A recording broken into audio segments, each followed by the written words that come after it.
Now we will have the honor of being introduced to the beauties of the movie by Martín Heredero Campo. We already heard from the ambassador that he comes from Valladolid. He works there at the university.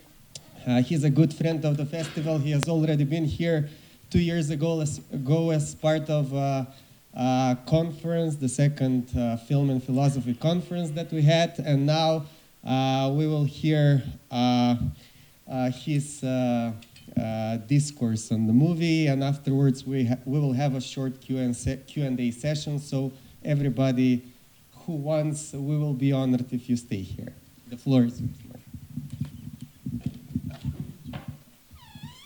Well, thank you very much. I can only start by thanking the Philosophical Society of Macedonia and, of course, the Philosophy Film Festival that have treated me as a king. I feel at home here, you know.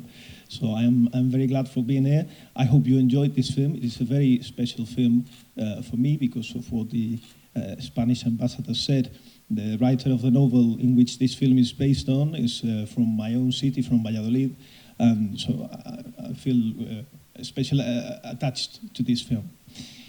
I will try to offer a philosophical interpretation of some of the main topics that are discussed in this film according to my interpretation. And this is a hard thing to do because I hope this is not too boring. It's difficult to talk about after this film, you know, because it has such a strong ending and well. But the main thing I'm going to talk about is the question of suffering. That is going to be my main focus. I have to start by saying that, well, speaking about suffering from a philosophical point of view is always difficult. And this difficulty can also turn into some kind of cruelty when the suffering we are discussing belongs to somebody else, as we see on this film. We see a huge amount of suffering on these people. And when we elaborate an abstract discourse on suffering, we somehow forget the concrete pain of the person who is undergoing this suffering. So everything that I say about the experience of suffering, which is in some way, as I will try to present, the experience of evil, has to be not the definite word. No, it's always a penultimate reflection that has to continue. So I think the debate after my presentation can be quite fruitful for this matter. To organize my reflections, I will follow two main lines. Since the film, the novel is titled The Holy Innocents, I will try to discuss why the people depicted in the film, especially the family of Paco, Regula, Quirce, the little girl, as they call her, and Nieves, and of course Azarias, why they are holy and why they are innocent. This is going to be my line of thought. My fundamental thesis, and I will start to present it by speaking about the nature of evil and more specifically of moral evil. My main thesis is that true evil does not reside in one's own suffering, but in the experience of another's pain as meaningless. And particularly when we know ourselves to be responsible of the fellow man's pain. This will lead me, or I will try to lead myself to examine why the ones who suffer are always innocent. And I can already anticipate that this is because the suffering of the other, unlike one's own suffering, the suffering of the other cannot be framed within a structure of meaning that reduces it to a necessary moment. I will develop this later. And this will be the first part. And the second part is to explain why the innocent is also holy.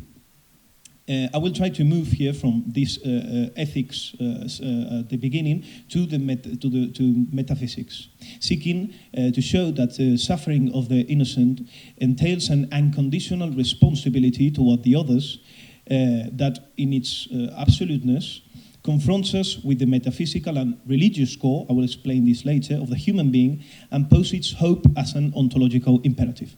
So let me begin by offering an analysis on the concrete experience of evil, and I will talk about some of the scenes we have just witnessed, and more specifically, as I've said, moral evil.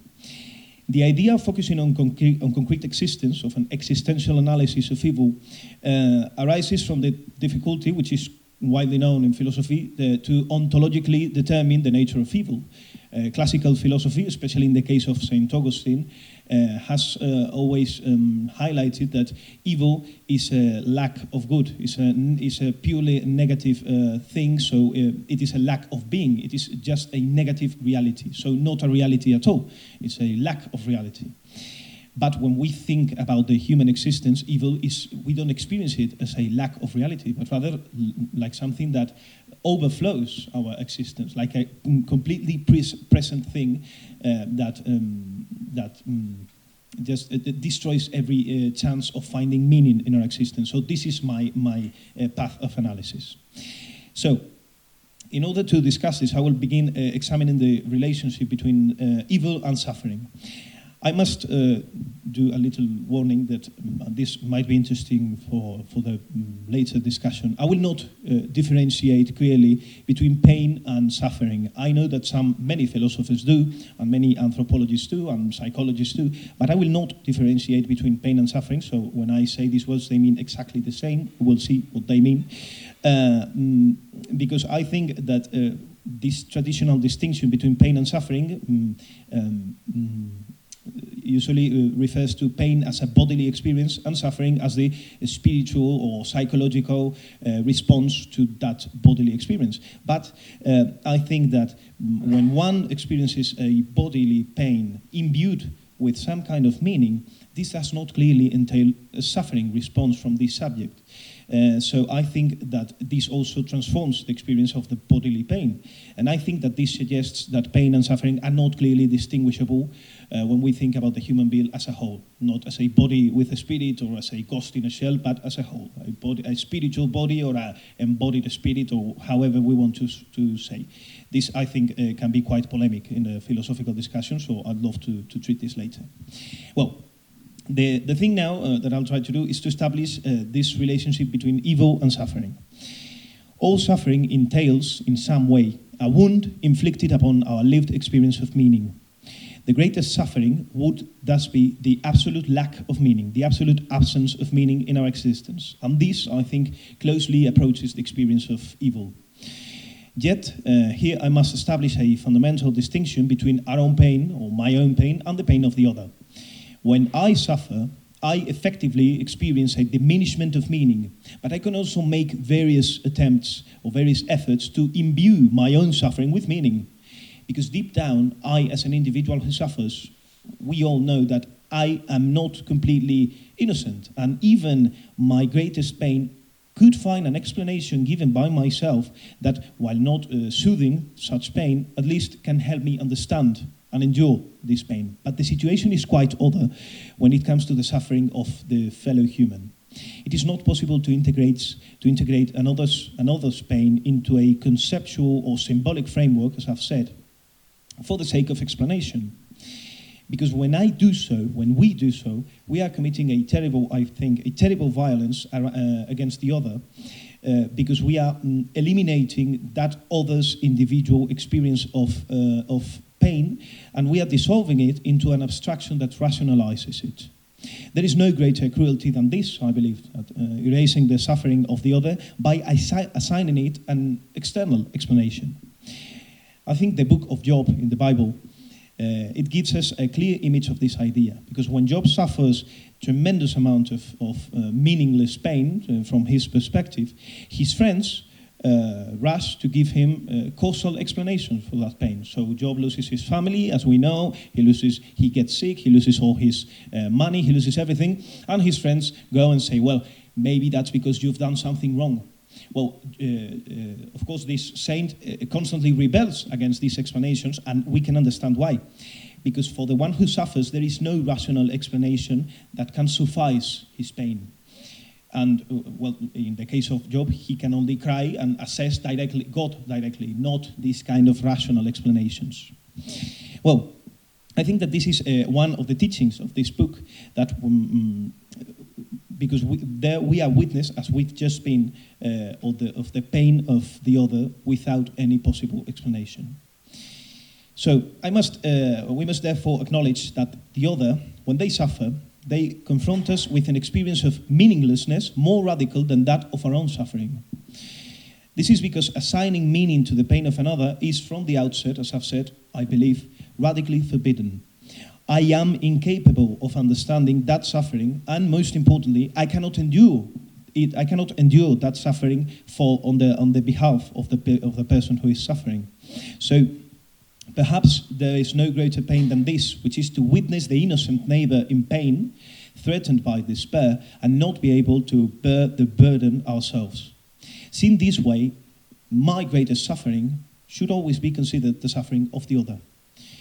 Even more so, I would say that the other's great pain is all the more terrible when I recognize myself as responsible, when I have inflicted harm on the other, and in doing so, I have failed in my responsibility not to drain the meaning from others' lives. And I think this is precisely, at least some part of Socrates' teachings.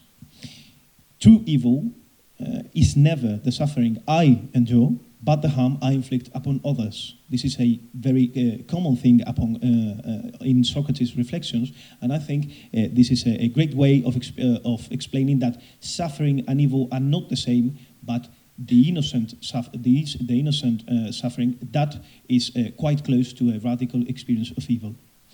So there is then nothing worse than becoming a source of meaninglessness for another, because in that we discover the alterity and the responsibility that it entails. Having violated that unconditional command, as Levinas faced it, that unconditional command that lies in the face, within the face of my fellow human being.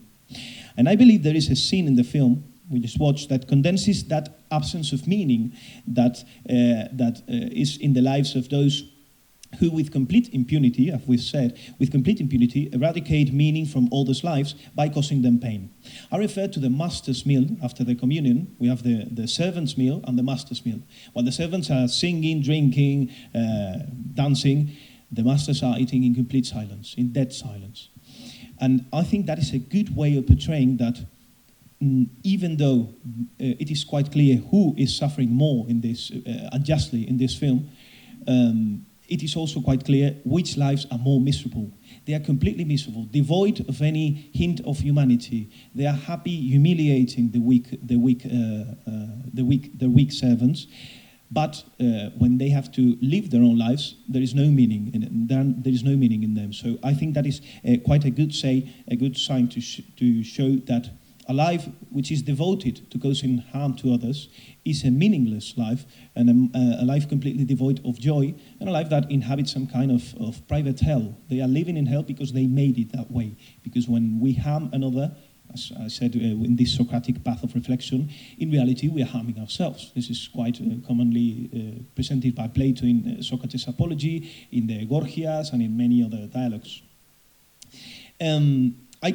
We could even interpret that the ending of the film with this killing of Señorito Iván by Azarias as some kind of presentation of this thesis, because Señorito Iván, who has shown great cruelty by killing Milana, ends up dying as a result of his own actions. In some way, we could see that he's killed himself. He's killed himself because Azarias is the most innocent and capable of revenge. He's an honest man, completely honest. Miguel Delibes, the author of the novel, says that he is the true holy innocent, Azarias. Also the little girl, the one who's shouting, that these two characters are fully the holy innocents. So I think this link between Azarias and Charito, the little girl, who is immersed in a pain that makes her scream inexplicably, links them in this experience of evil, not as the thing that we suffer, but as the thing that we inflict upon others. So in a way, Señorito Iván's death, which we cannot help but feel like a just thing to happen at the end of the film, is some evil that he has inflicted upon himself. That's how I could interpret. No? It's difficult to blame Azarias for this, of course. So I think that it is worthwhile continuing this Socratic path that I've begun, and this Socratic moral intellectualism, linking the wisdom to virtue. I think it clearly presents that good and evil depend essentially on what one does with oneself. In Plato's Apology, Socrates clearly says that a wicked man cannot harm a just one, So when he's in front, he's exposing himself to death. I mean, Socrates, he's clearly convinced of this. He's a just man, so no harm can be inflicted upon him. If he turned himself into an evil man and desired to destroy all his fellow Athenians, and that, then evil would have triumphed. But he's just; he dies as a just man. So that clearly shows that, as I said, that evil is not what we suffer, but what we do to others. That's the main thing I would like to say. So, this way of saying that evil is not to be located in the suffering I undergo, but in the suffering I cause, clearly shows why Paco, Regula, and the rest of the family are innocent. They are completely innocent. And the suffering of the others, as I've said, is always undeserved, a priori undeserved, since there is no causal chain that I can know that would justify an innocent people's pain. So the suffering of the other is always ultimately unknown to me. It is utterly mysterious, because I cannot define the suffering of the other, I cannot comprehend the suffering of the other, and I cannot endure the suffering of the other. So it is a completely mysterious reality. So even when I have not caused another one to suffer, I would wish to carry the pain, but I cannot. So this is this thing that the experience of seeing somebody suffer produces in us quite phenomenologically, so we can to say so. So the suffering of the other, even in silence, always poses to me one question. What is all this pain for? What is this for? Why do I have to suffer? I think that's what we can experience when we see these people suffering. They are asking ourselves, I'm thinking about the initial scene with the credits, with all the names, and the picture, the family picture on the background, and they are looking straight in our eyes. So it's kind of presenting this question, why do we have to endure all this? Well, from what I have said, absolute pain, this absolute meaninglessness is always inexplicable, and it continually presents me personally the radical question of the meaning of existence. At the same time, it presents this question, and I've already said it, it rules out the possibility of answering that question, why do I have to suffer, by integrating that other's senselessness and meaninglessness into a necessary moment of some kind of theodicy. I'm thinking about, for example, of course, Leibniz theodicy, but also Hegel's spiritual unfolding and explaining the pain of history as a necessary moment in the unfolding of the spirit. Well, then the individual pain does not exist anymore. And I'm also thinking about Marx's revolutionary progress. I mean, the individual experience is something that can be, how to say this? Well, as I said, as a necessary moment in this, of course.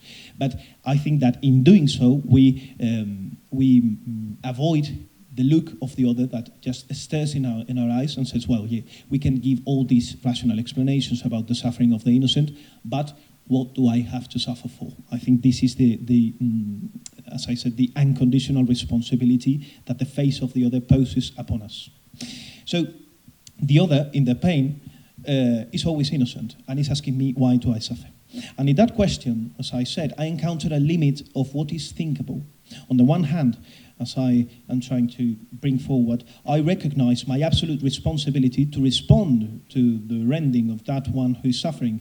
But on the other hand, I know that I would betray that same responsibility if I offered a definitive answer to that person's pain. So there is no explanation capable of addressing the inconsolable suffering, but I am obligated. It is compulsory for me to hear that question. So how can we think about other people's suffering? This is the mysterious aspect of it. So in this, I think we can discover that the question of meaning, which we always face when we attend to the suffering of the innocent, the question of meaning can never have a final answer. Does this mean then that we should accept the ultimate triumph of meaninglessness, of the absurd, just plain nihilism, after encountering the world's pains? Well, I think that not necessarily, and in fact, I think it would be a radical mistake to respond that way. And I say this because if we were to accept the nihilist thesis, we would end up ignoring the constant call to absolute responsibility, one that I know I am insufficient for. I cannot bear the pain of the world, but I cannot unhear it. There is also a scene when this is quite clear. The daughter, this blonde woman that goes with Azarias inside the house, she goes happily, like she's with this funny man that is, they call him all kinds of things because he's not an intellectual, so they make fun of him. But then she goes, he shows him the bed, she goes inside the house, and then she goes back out, and her face is completely changed, of course, because in doing that, she has faced that responsibility while knowing that she is consciously avoiding it. So when she rushes through the gate, she says to Regula, "Excuse me, I'm sorry." It's like an instinctive thing to do, because what else could she say? Well, she could do something, we think, but it's like once she has witnessed the pain, the face of the pain, I believe that is a call for an existential decision that cannot be unheard. So, if we avoided that question, that would be, I think, the triumph of radical evil, because we would deny meaning, not as an effective reality, which is not, but even as a hope, as something to hope for. So I think we cannot relinquish the question of meaning. And for that very reason, we cannot relinquish the possibility of a response capable of rescuing all suffering from absurdity. This response, it cannot be thought, I think. It cannot be thought, because it surpasses any elaboration of discursive reason. But it must be the object of absolute hope. And absolute pain can only be answered by absolute hope. That's what I try to say. And I think this is the unconditional command posed by the suffering of the innocent, which is to know how to listen to that suffering without knowing how to answer it, but with the hope that another's pain will not have the final word. So, while we might not have a definitive answer to account for the pain of others, we can sustain an absolute hope of finding one, and in the meantime, a radical protest in the face of the innocent suffering. The call produced by this suffering launches us, as I've said, into the necessity of the absolute. And the greatest suffering is not the suffering of many people. C.S. Lewis, the British writer, said that in the suffering of one single human being lies the suffering of all of humanity, lies all possible suffering. And I think this highlights the idea that we cannot reduce individual experience of suffering to a concept, to an abstract form of such experience. So a single instant of pain for any individual is, in its radical incomprehensibility, all the pain that can exist. And for this reason, the call to hope for absolute meaning is implied in the one who suffers. Just one individual who suffers, who, as I've already said, is always innocent in my eyes. So now I have to explain why the one who suffers is not only innocent, but also holy. And I've already hinted at this, at least a bit. A mere moment of suffering demands from us an unconditional attention that is a cry to the heavens, to say so. The concrete voice that calls to us from within its suffering proclaims the desperate need for the absolute. And when this absolute consolation is lived as a demand, not as something that is present or even thinkable, but as an existential demand, plunged into the abyss of meaninglessness, only hope remains. The need for salvation, then, appears here as a rupture in existence, unsustainable from the standpoint of logical, discursive argumentation, but yet demanded by the pain itself. The innocent who suffers, then, is holy because the suffering reveals to us the inadequacy of our explanations, which forget absolute hope whenever they erase concrete pain. They are holy because they call out to us in a way that, properly speaking, can be called religious, for it demands from us a deep union. In Latin, religion comes from religare, which is this deep union of the fellow human being. So it turns out that the one who suffers is not merely like me. He is me. I can identify myself with the innocent who's suffering. And radical evil, the immense pain of the other, demands not an explanation, but an implication. This vital commitment does not translate into reason, but into listening, and above all, into hope, I believe. So faced with the ever-present possibility of becoming a source of meaninglessness, the suffering of the innocent can summon us to be agents of hope. One does not merely hope for something, one has always hope in someone. This change of preposition has been very well developed by Gabriel Marcel, the French philosopher, So this says that the sufferer, we have to be a chance for the sufferer, for him to hope in us. That's the thing I'm trying to say. The hope in us. And it demands the silence of concepts and an attention to living flesh, to the man of flesh and blood who thirsts for salvation. So, this brief analysis, I think I've presented quite a wider range of philosophical things that I would like to discuss, and I've tried to show through this film, through the Holy Innocents, some essential features of the experience of evil, which I would love to discuss further on, and from this path, from ethics, the discovering of the innocent of the suffering, to metaphysics upon discovering the holiness of the sufferer. And this is not, of course, not at all, I don't know if I made it clear, but this is not in any case a glorification of pain or something like that, because pain itself, it is not and it cannot be sacred. Which is sacred is the call that is awakened by the pain of the sufferer. Our hope in the face of the suffering of another. I think that can be called sacred, for it calls to the absolute, as I tried to say. It achieves in us the miracle of a conversion of perspective, from the logic of explanation to the silence of accompaniment. To neglect this absolute responsibility is already to inhabit hell, as I've said in relation to the meal of the masters, because it casts us into the realm where not only does meaninglessness reign, but where even the absence of meaninglessness reigns, where perfect nihilism reigns, where there is no possible hope.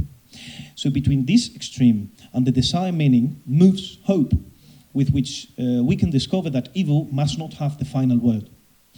As it happens at the ending of the film, the orders of the wicked, the cruel words of the master, are ultimately defeated by the laughter and by the prayers of the holy innocent. Thank you very much for your attention, and I hope you enjoyed the film.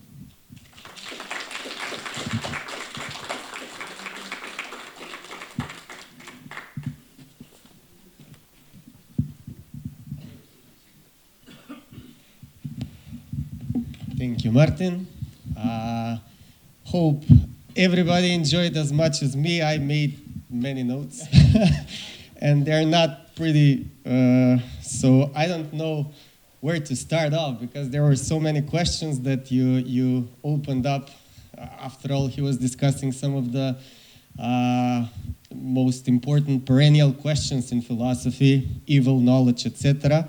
But because you concentrated on those two words in the title, Holy Innocence, I'd like to make a connection between several things that we already watched here and ask you a question from there on.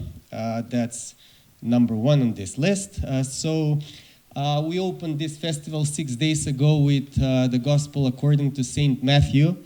And therein you can find the episode when it was at the beginning of the film, perfectly depicted by Pasolini, where Herod orders the killing of all the innocent children, so that one of them may be Jesus Christ. And I suppose the title of this movie directly refers to that scene in Matthew. And I'd like you to comment on that, because you already mentioned that the two characters that Delibes considered as holy and innocent are Azarias and the little girl. Well, it is a tough question, you know. I know. I'll try my best. I think that the relation to the biblical episode is quite clear in the film, and I think it is very well related to the main thesis I've tried to show, that that we cannot easily identify experiencing a huge amount of pain, even being killed while being innocent, with evil. This is a really Socratic interpretation of a biblical fragment, which is questionable, of course, but I think that it can helps us understand that when Herodes orders the killing of these innocents, in reality, he's killing himself. I mean, he's trying to survive by harming others, and that is the radical experience of evil, as it is shown. And also, this I think it can be paired with the biblical aspect of it. It's not only Socratic.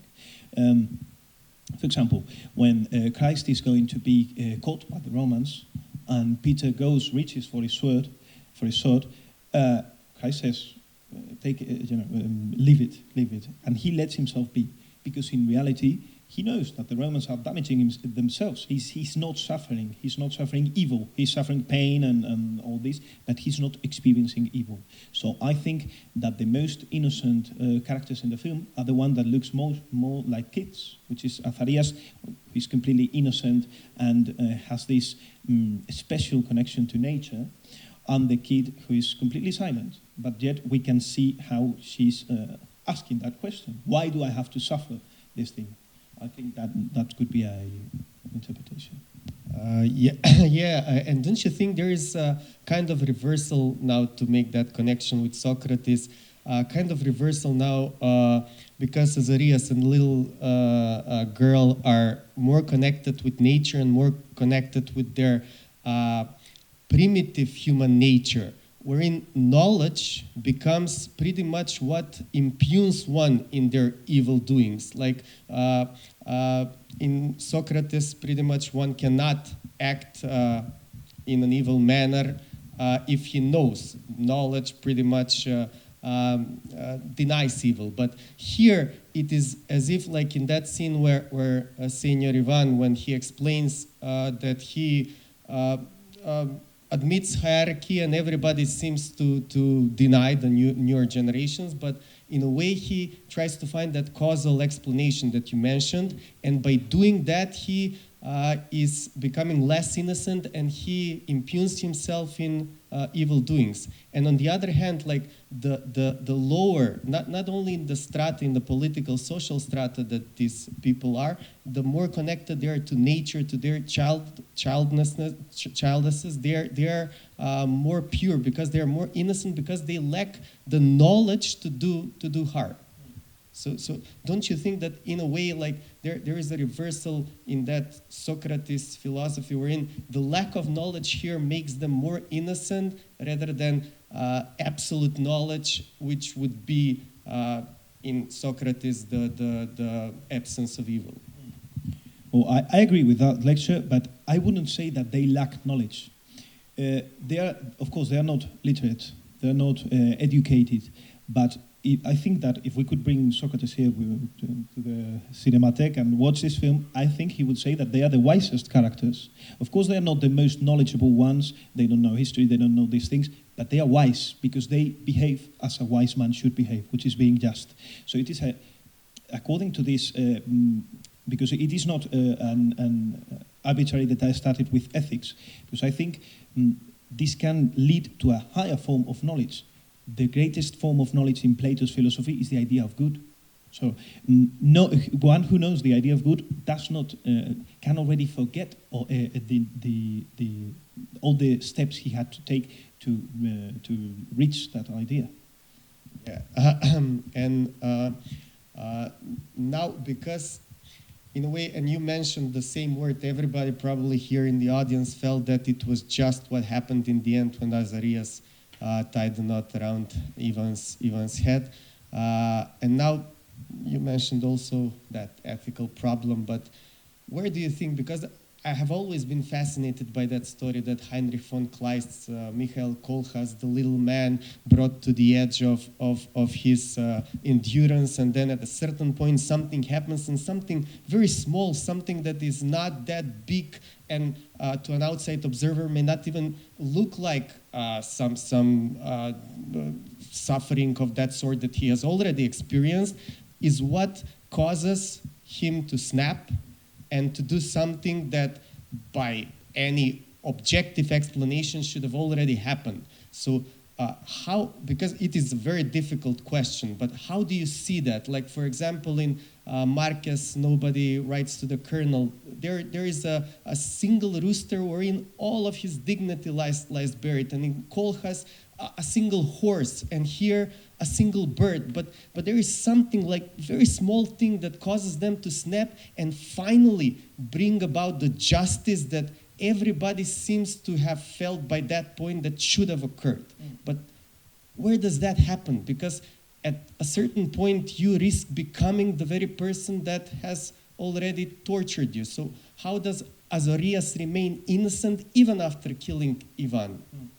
Well, that was I think that I thought about because I highlighted this thing that Delibes said, that he's the true innocent. But of course, the fact that he kills Ivan is kind of a counter-argument to what I've presented, because he ends up taking revenge in some sense. But at least from a symbolic lecture or interpretation of this event, the killing of Ivan, I don't think that Azarias kills Ivan after a deliberate process of taking revenge or anything like that, and he doesn't kill Ivan because he has suffered because of Ivan. He kills Ivan because he has killed an innocent, which is a bet that is his friend. So it is not, I think, a selfish reason that he goes to kill, unlike what causes Ivan to constantly kill and insult them, which is completely selfish, that he cannot hunt, so he has to punish them because he cannot hunt. But in this case, I think it is because of the other. I'm not saying that one can start killing evil people because they harm others, of course not. But I think it is a strong way of presenting it in a poetic way, that the just man cannot be harmed directly. He can be harmed when he sees the innocent one suffering, and then he can snap. Yes, nice that you ended this way, because that was pretty much my question and my dilemma. It is not a new dilemma. It is a very, very old one. And as you know, because we talked to each other, I hadn't watched the movie before you recommended it, and thank you for that, because it is a very lovely movie. I watched it for the third time, and it is still shocking in the ending. It is still so touching, and both Paco and Azarias are brilliantly portrayed, both of them. But back to my question before, because now I'm going to move from this micro level to a macro level, because what is there for the innocent and the suffering and the downtrodden to do when there is no other way out but by doing this? And even this is some kind of a dead end, because Azarias, after all, ends at an asylum. The very place that Regula before mentioned is the one place that she will never allow him to be. So what is the way out? What should the downtrodden do in a situation? Because in a way, I was thinking about that right now, and I haven't thought this through, but in a way, this last scene is pretty much an embodiment of that famous Marxian adage, which Marx never said, that the last capitalist will be hanged by the very noose, very rope that he will sell us.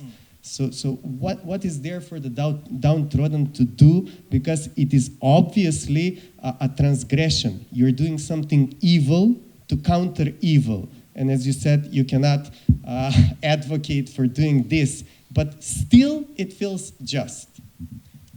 Well, that is a very difficult question, because it presents the limits of because I focused on a phenomenological approach, and this entails the political aspect of it, which is as important as the one I have presented. So that thing of getting rid of the tyrant, of course, Marx says it, but I've read some texts which I think it's worth presenting this. During the 16th century, some Spanish writers, a Spanish philosopher called Juan de Mariana, he wrote about the doctrine of tyrannicide. And he says that when the ruler is not following natural law and he's not being moral to the servants, it is not. He doesn't only say that it is not wrong. He says it's not a sin to kill him, and this is a priest saying this. So, this feeling we have when we see this death and we say, well, finally some justice has been made, is quite a common thing in philosophy since centuries ago. What can the deprived people do? Well, If I answered this, this is kind of tricky, because if I answered this, I would go against what I've said. I don't know what is to be done. And what needs to be done is to ask what can be done. But I don't know how to answer this, because, of course, the fact that Azarias ends up in the asylum can be seen as a complete lack of hope for the servants. But I don't think that it is arbitrary that they portray him looking at the cross and saying the Villana Bonita. The Villana Bonita. Yeah. Yeah, you're right. If you were able to answer that question, probably the world would have been a much nicer place. We would have an answer to one of the oldest problems. But now that you mentioned Milana Bonita, that was another issue. By the way, if anybody has a question, please raise your hand, because obviously we're going to have this discussion for the longest of times. It's a lovely discussion. Hopefully you're enjoying it. Yeah, very much. They're saying that we have another movie in 15 minutes. Okay. Yeah. Okay. Tell them we're going to be late. Okay, Neil has a question. I'm going to ask mine later on. This person was first. Oh, I'm not seeing. Yeah, it's because of the lights. Yeah, please. Well, I don't know whether we have another microphone. I can speak loud. Yes. It's loud enough. First of all, thank you very much to the Spanish Embassy and you, Martin, for being here. It's a special emotion because I was a close friend of Ernesto, and it means kind of listening to him in this moment. I have a question regarding like the hierarchy of pain and hierarchy of evil. Because in this movie, I mean, in my impression, it was first time for me watching this movie. It's quite interesting how, as you said, only two characters are really the ones who are not committing any sort of. But I was thinking, even the daughter of Regula and Paco, in the end, is also kind of, she knows exactly that something is happening behind the scene, and for some obvious reason of hierarchy, of social structure, she's not saying it. She has like the specific order of not saying anything. So in a way, this was quite interesting in this movie that, as you were saying, as you were pointing out, in the end, pain is something completely separated from evil. Evil is something you are doing to someone else. Pain is something you have. It is quite objectively described.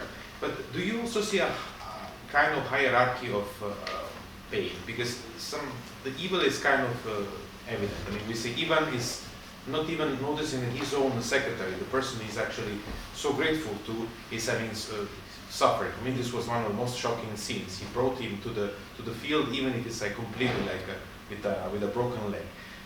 Do you think there's also a kind of hierarchy of pain in the movie inside? Because it is true that we cannot picture and we cannot understand the pain of the other. This is like something you were saying. This is something we know it's there, but we cannot really recognize and really understand it. But the movie describe also a level of various level of pain. Thank you very much. Thank you for the question.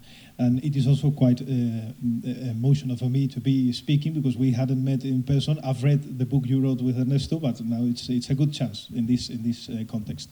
So yes, I think the film depicts a hierarchy of pain and a hierarchy of evil, and it is linked because the higher the person is on the social status, the more evil they inflict upon others, and we could say the more they are damaging themselves.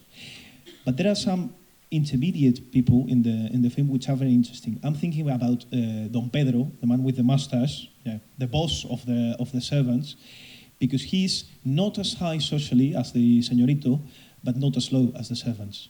And he experiences a wide range of pain because he's been tricked by his wife and all this. But I think the film shows that what changes where we are in this hierarchy of evil or of pain is how we respond to this suffering. He's suffering, and when he suffers because of the señorito, what does he do? He goes to Azarias and he whips him. He goes to Paco and he snaps at him. So I think that there can be we can see a hierarchy of evil, seeing how we respond to the pain we have suffered. Now, can I talk about a hierarchy of pain? That is quite difficult, and it's precisely because of the point of view that I'm trying to adopt here, which is from a phenomenologically standpoint. I don't know what is the burden that anyone is carrying upon themselves. Even here, I look at all of you, and it would be terrible for me to say, well, I think this person has a tougher existence than this one. I don't know. I couldn't say. So from this absolute responsibility that I've tried to pose, influenced by Levi now, of course, I think I do an epoche of this matter. I don't know if there is a hierarchy of pain. What I do know is that everyone is suffering. So that would be my my standpoint. Neil? Yeah, thank you very much for that really interesting film and discussion. I do want to challenge you a little bit on the film maybe, in terms of this idea of evil and innocence. Because it seems to me that evil is not just something inflicted by one person on another in this film. It's also like an impersonal result of a hierarchy, which the film seems to defend to me as much as to challenge, in that, for example, Nieves is very intelligent, but she doesn't get to go to school, and that's presented as just normal because of her age and her sex and her social position. And it seems to me that there's a problem with presenting Paco and his wife as innocent, because they completely, at every moment, they prop up the hierarchy by saying, well, this is what we're here for, listen but don't speak, don't challenge the masters. They're very much involved in this whole sort of mechanism of control, and they do the same thing to their children. And the only person that really resists is Asarius. Okay? I mean, you said Ivan really killed himself, but I don't agree. I think Asarius killed him. And that's an example of something we didn't expect from him because he's seen as too slow or too stupid or whatever. But the problem with the film for me is that the one person that resisted ends up in the asylum. So isn't this really a film that props up the hierarchy that it seems to condemn by offering us these perfect innocents that are innocent only for so long as they don't challenge the hierarchy that they're stuck in? That's the problem I have with it. But maybe we can They're saying that we should end this, but we're not going to end this. Well, this is much more important. This never happens. This is an interesting discussion. We're going to be late several minutes for the next movie. Yeah. Well, thank you for this. I'm sorry for this. At the same time, thank you for the question, Neil. And it is quite a bright analysis about this, because of course we could twist this and say, well, yes, how can be Paco innocent if he behaves, and this is actively shown, and in the book it is actively written this way, he behaves like a dog. He's great with his smell. When he's called, he runs. But yes, we can see this and say, well, this is quite miserable to behave this way. Why doesn't he rebel against Señorito Iván? But then, that would be burdening the innocent with the responsibility of the pain he's enduring. And I cannot do that. I mean, according to myself, from a moral stand, from this perspective, I cannot go to a slave and tell him saying that he's not innocent for being a slave. He's not a slave because he's not rebelling. He's a slave because there are people who are enslaving him. So I don't think that Paco and Regula are not innocent. I do think they are. They don't rebel, of course. But the fact that they are enduring these humiliations is not because they are actively accepting it. It's because there are people willing to humiliate the other like that. So to me, the focus would be not on the person that is suffering, because, as I try to say, they necessarily have to be innocent, because if not, I am blaming Socrates for not running away. I am blaming Christ for telling Peter to put the sword away and to letting himself kill. I am blaming anyone who has suffered because the other has made him suffer and has not rebelled. I don't think that can be done without avoiding that responsibility that we have for the pain of the other.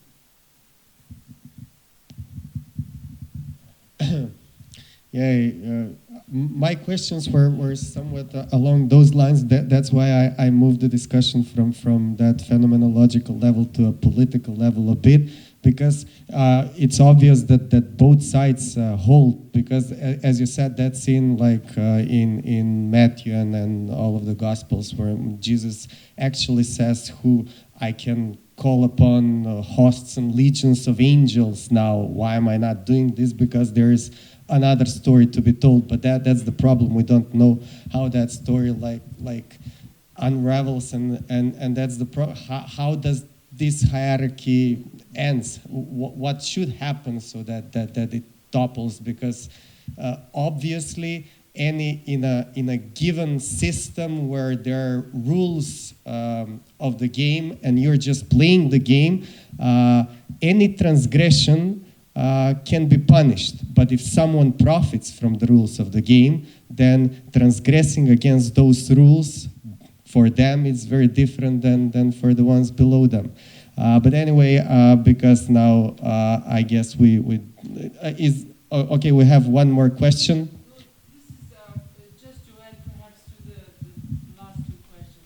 You were just explaining now. When I came here, I didn't have any other idea but for what I read in the brochure, and somehow in my mind I connected this film to Bertolucci's Novecento, in a sense. However, this film, when I finished watching the film, it was a very beautiful film, but I felt no hope. Ideologically, I thought this was, what on earth, how is it? The question of the gentleman behind, why? Why do they accept and so on? Whereas with Bertolucci we get a different perspective on the same questions, I think, of course, your lecture was philosophical and ethical, but in the end, I think we have to, in a sense, be ideological. What is your say on that? Well, that is a very interesting question, because it tackles one thing that I've not spoken about, which is this clear, yes, of course, this clear political message that can be extracted from this film. Well, do we have to be ideological? I mean, that would be the thing that I have to. I think that we have to be ideological, but I would like to rephrase the question by saying, when do we have to be ideological? I mean, the message that I've tried to portray here is that even if we are ideological, if we talk about a political change of hierarchy, that change of hierarchy will not erase the innocent pain if there is no an ethical change before the ideological change. I know this is quite debatable, to say the least, but I think this is what, in my interpretation of... but you found a way out. that's a good way out. But in my interpretation of, for example, Plato's dialogues and classical philosophy, the link between virtue and politics is clearly shown, or is clearly developed to show that a good political regime, a good political hierarchy or order can only be sustained by ethical people. So we can have the best institutions like the Athenians have. We have a nice democracy, all arranged, we have these ministers, but they are completely devoid of any virtue. So the main aspect for me from philosophy would be to educate in virtue. Then we can talk about changing some matters. But if there are no virtues, we can change the hierarchy, a new hierarchy will appear. That's what I would think. Maybe I'm wrong. I could be most certain, but thank you very much. Yeah, well, we have absolutely no time to continue this discussion, which is really sad, but we will continue this discussion after the films. Thank you, everybody, for being here. Thank you very much. Thank you, Martin, especially, and a big applause.